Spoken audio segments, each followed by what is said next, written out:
Starrypaths, Chapter 6. Training Iris was training the Snow Eye. She was hunting. Her ears pricked. She heard a scream. She looked over to Snow Eye and he nodded. He had heard it too. So she followed him as they ran to the noise. She ran faster than she had ever run before. They got to a clearing. Cats were fighting. Snow Eye let out a growl and joined in the fighting. Training Iris followed him. She jumped on a cat and bit their ear. The cat pawed her nose. She slashed one of their eyes and they ran off. Suddenly a cry of grief sounded. Carbon Comet, no! Don't die! Her blood ran cold. She ran over to where Fennel Claw was crouching over Carbon Comet. Carbon Comet was lying with his eyes closed and a large wound on his neck. He lifted his head up and stared at Fennel Claw. Say goodbye to Training Girl for me, he told her. His head fell back and his voice felt eerily still. Roseclaw wailed in grief. Lionfish turned to the cats. Misty? Yip, take your group and get out of here, he snarled. His voice spiked with fury. The rogues ran out of the clearing. Fennelclaw picked Carbon Comet up by his scruff and dragged him back to camp. The walk back to the cave was silent. Once they got back, the cats gathered in silent grief for their fallen leader. Fennelclaw jumped onto the ledge.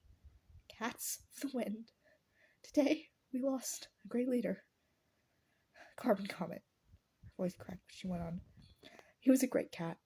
Sad as we are, he'll finally be reunited with his dead mate and kits.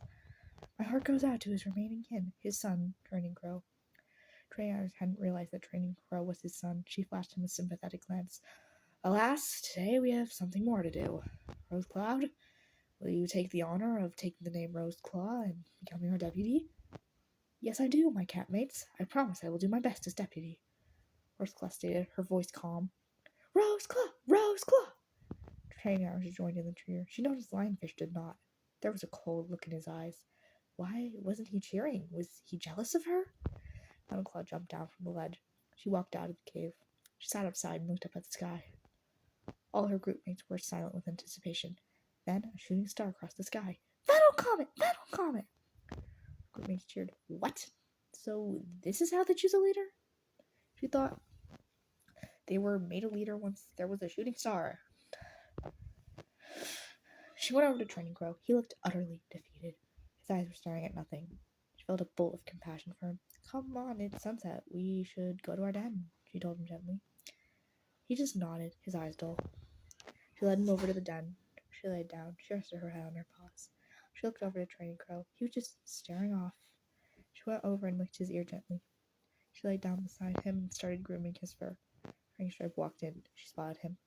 Training Crow, I know you loved your father, but he's with Tiger Stripe now, and they're reunited, she assured him. Training Crow flicked his ear at her, just to show he had heard her. Training Stripe walked over to her nest and went to sleep. Training Iris stayed by Training Crow the whole night.